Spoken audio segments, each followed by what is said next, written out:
What do I think the future holds for us? Where are we going to be in 10 years' time? And what direction is society headed in? What dangers and opportunities lie ahead? That's what I thought I'd do a video on today. It's probably going to be fairly vague because trying to interpret the present, let alone predicting the future, is difficult enough.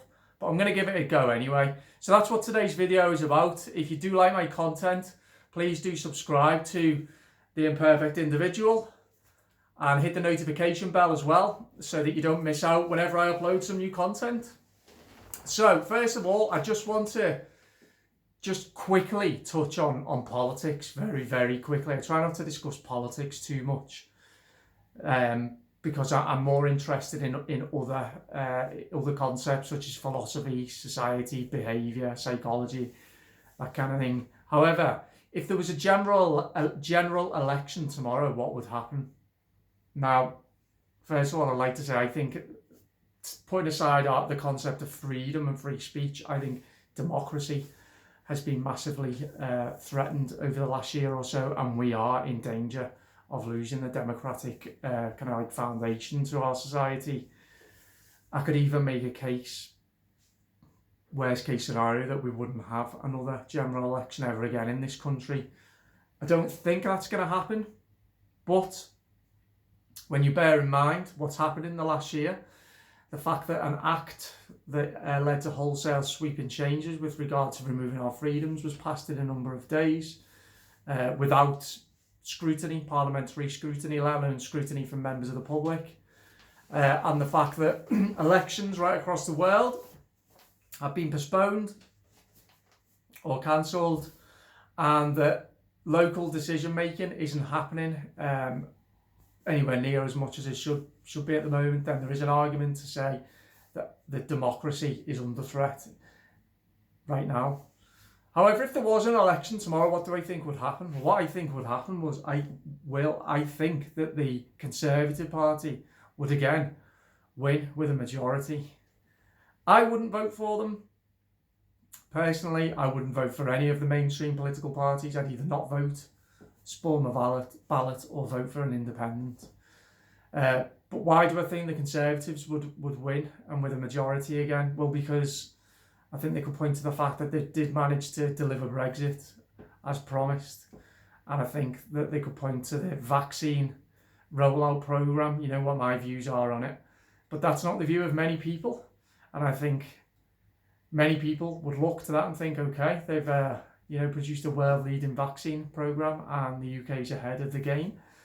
And for those two reasons alone, I think large swathes of the public would look to the Conservative Party and think what they've done has been successful. I don't think that, but I think right now, if there was an election, they would win. Maybe not with as big a majority as last time, but I do think that they would win. Anyway, where are we as a society? Well, I think whatever the opposite of an age of enlightenment is, an age of conversation is, and an age of philosophy is, we're in it right now. I talk about this all the time.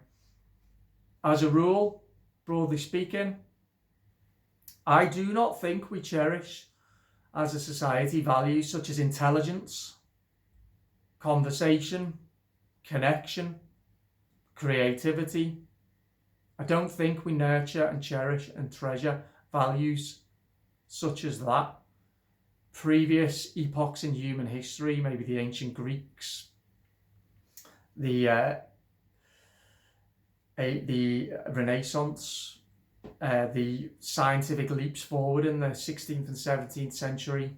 There's been times in history where, even more recently, maybe look to possibly the post-war period, peaking in the 1960s, a real time of exuberance and liberalism, creativity. We saw it particularly in the arts and music. But there's been times in previous generations, going right back through the midst of time, where if you are someone who likes and enjoys stimulating debate, discussing ideas rather than events or people, and discussing concepts and creations, then you would fit in with broadly with society, because that society would, it's proven itself to be one that, is very, very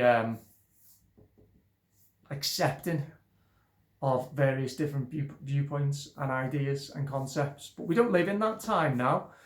We are massively distracted. I think we've seen that this year.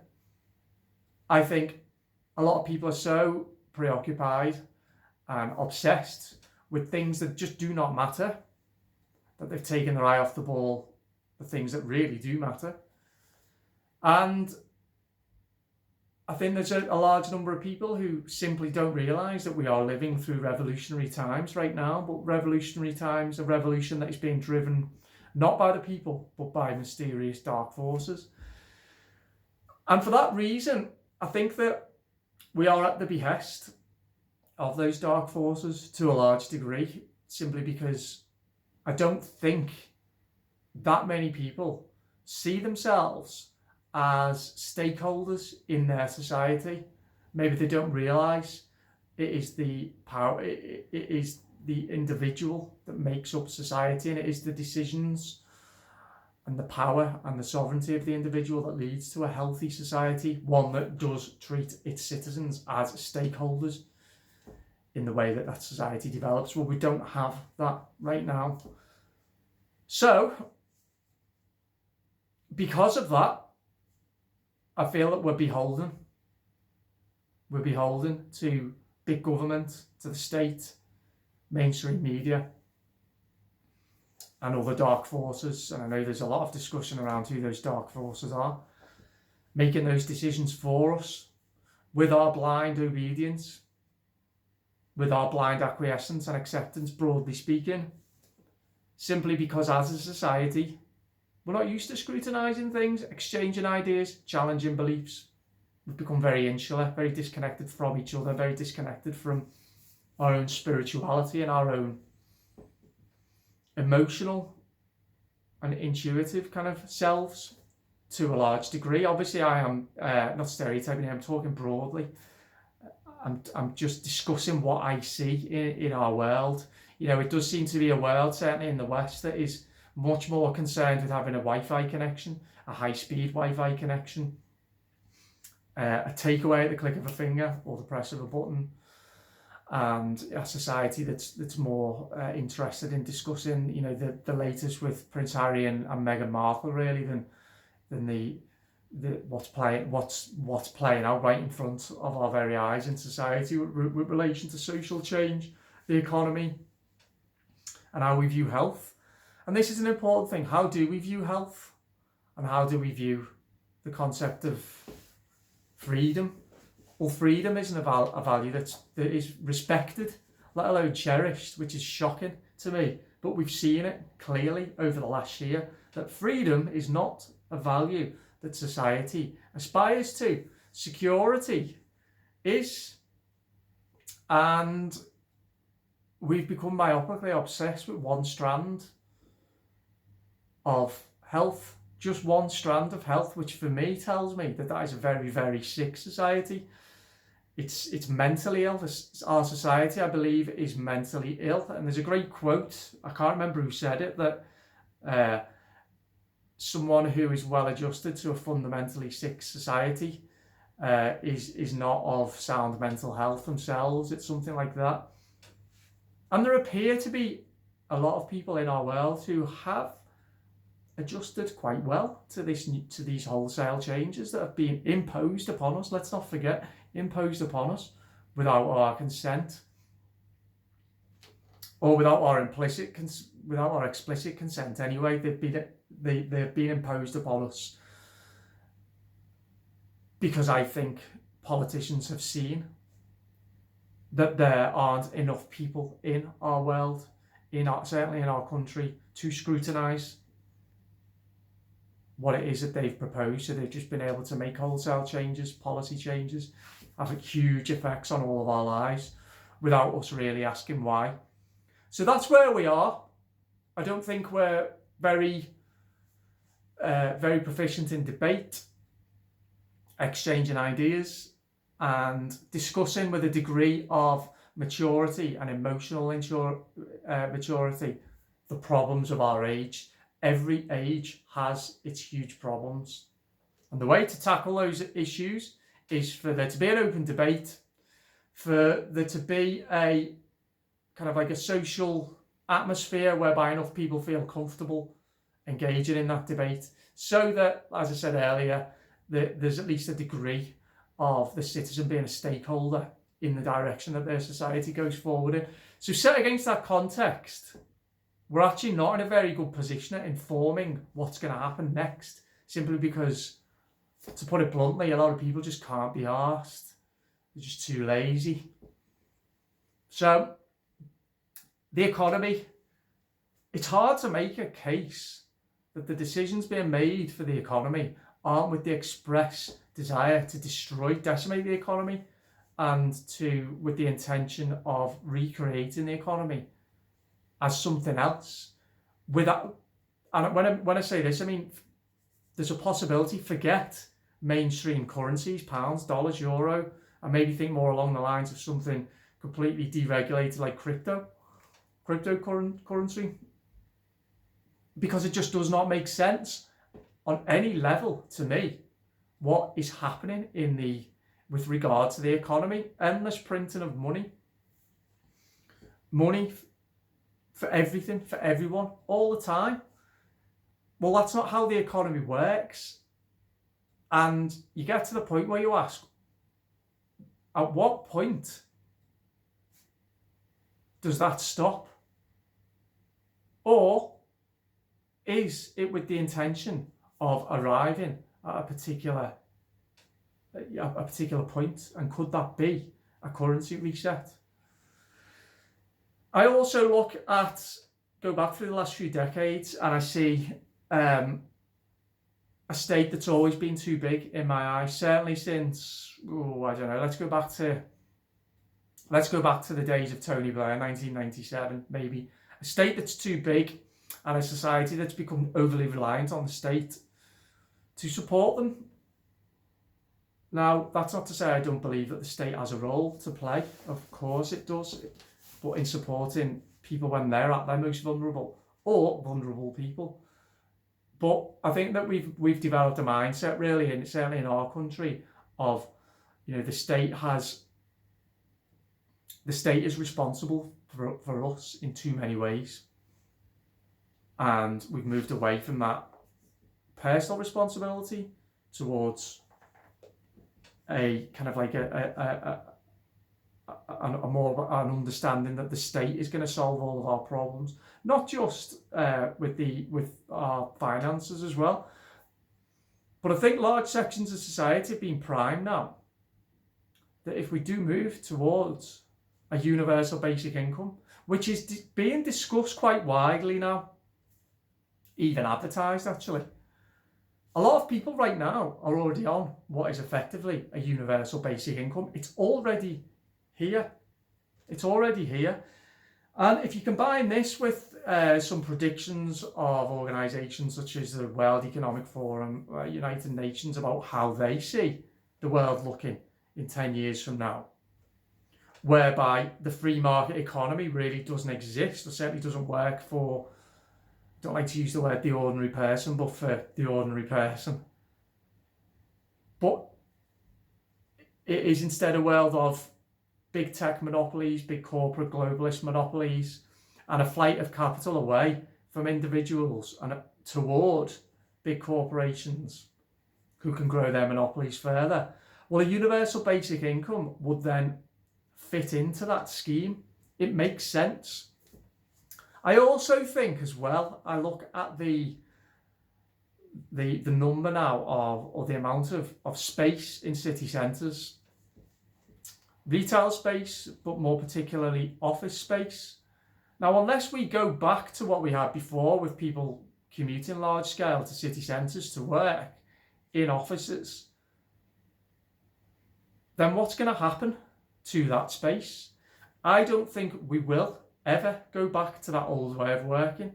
In the short term, possibly more people will return to offices, but nowhere near to the same degree as what we had. Basically 90 to 95% of the workforce working in a centralised office location in a city centre. So then the question for me is, what is that space going to be repurposed as? Or is it just going to be left to go derelict? Maybe it will be left to go derelict, in which case, what happens to our cities? Or how about smart cities? How about those spaces, the retail and the office space, is repurposed as flats, as apartments, where masses of people can be herded into, moved into, on a universal basic income, living in city centres under mass, hyper and micro surveillance. That could happen, because I feel that for a lot of people, they would be content with that arrangement, never having to worry about the responsibility to work and earn money themselves, feeling safe and secure, which seems to be a huge aim of our society now, the need to feel safe, which when you scratch beneath the surface of what feeling safe is, it's an illusion. But it won't have gone unnoticed, the spirit of our times, or as I say, the lack of spirit of our times, and what it is that many people seem to want in their lives. Is it just a constant supply of social media information, Netflix, a high-speed Wi-Fi connection, and no job, just some money coming in, a few quid a month to sustain themselves? Is that all people want out of life these days? Well, I think a significant proportion of people, for a significant proportion of people, yes, that will be acceptable. Now, on the flip side, there may be a flight of people away from city centres towards suburban areas and rural areas, people who reject that lifestyle, who don't want anything to do with that, who want and need space, don't want to feel under mass surveillance all the time, and maybe possibly these people will have their own businesses, maybe their own online businesses, maybe they're living in the city now, but they can see what's coming and they want to escape. So possibly you'll see a trend of a population movement away from cities to suburban areas and rural areas, a particular type of demographic of people, whereas you'll have a different type of demographic, people with different needs and wants moving into city centres, into apartment blocks, if indeed they are repurposed from the space that they are now, to move into what will effectively be smart cities. So that's going to be interesting. The big thing, I think, that we are going to move away from what we have now, which is a health tyranny, toward a climate tyranny. This, for me, is the bigger picture, the climate. So if we look back, there are certain figureheads that are very prominent in the public eye for different movements. I mentioned Meghan Markle before. She is the figurehead for the woke movement. Greta Thunberg, I mentioned her in a video yesterday when I discussed climate change. Greta Thunberg is, in my opinion, has been weaponized to scare children into believing that we are on the precipice of irreversible damage to our planet at the moment. And children are being primed, I think in schools as well, to accept something as fact that isn't fact. If you think about it, the mainstream debate regarding climate change in the last 10 years hasn't been a debate. It's been a one-sided narrative, and the narrative is climate change is happening and that is indisputable. If we don't do something about it urgently, then we're all going to pay the price. In fact, the word urgent isn't used anymore. It's always described as a climate emergency. Now, this complete absence of debate with regard to climate is dangerous, because if I'm right, and that the broader movement is going to be to brainwash the public into accepting measures, let's not forget, we now have formed for this. The public have failed and failed and failed on multiple occasions, the compliance tests that have been set by states across the world. If now there is going to be increasingly draconian measures to be imposed, all in the name of climate change and stopping climate change. I think the public have shown themselves that they're going to do whatever they're asked to do, because that's all we've done for the last year, broadly speaking. So the compliance test has been failed. It won't have been noticed that some pretty unsavoury behaviours that we've been asked to engage in, I haven't engaged in any of them. Most of the public have done that. They've lowered their standards. They've certainly lowered their moral standards, and they've been prepared to compromise massively on their own individual sovereignty and individual right to be free. So I think this is for me, that's where I think we're headed. And I think the last 10 years has all been preparing us, manipulating us, priming us to accept what it is they want us to do. Now, I think there's also a pushback against all this as well. And I'm going to talk about this in tomorrow's video, the positives. So tune in tomorrow for this. But I think there's a pushback. It was Einstein who said for every action there's an equal and positive reaction. And even though those of us who are, some of us call us awake, I'm saying aware, paying attention, looking at things in a broader perspective, there is a movement that's happening simultaneously now, and it's amazing to be part of. That's what I'm going to talk about tomorrow. And yes, there may be not as many people in that movement, but it's powerful, and it can be equally as strong. So I think what I've talked about there, I think are the intentions. I think I forgot to mention health and the need for safety and security. I think any society that prioritises the illusion of security over actual tangible liberty is sick, really, really sick on a fundamentally psychological level.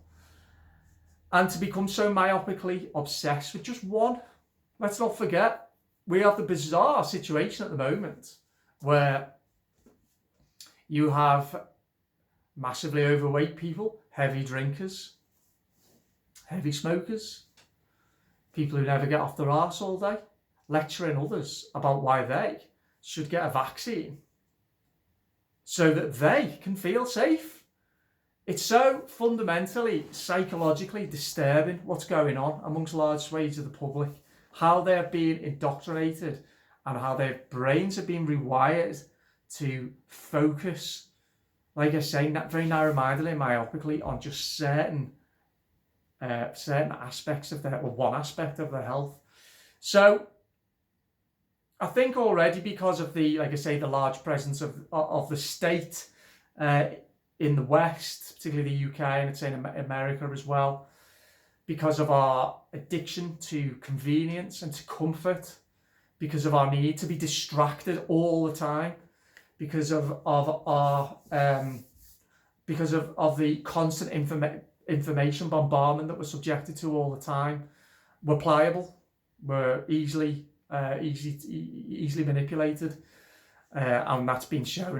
Certainly our behaviours have been, as a society, have been manipulated. I think our values are very, very poor.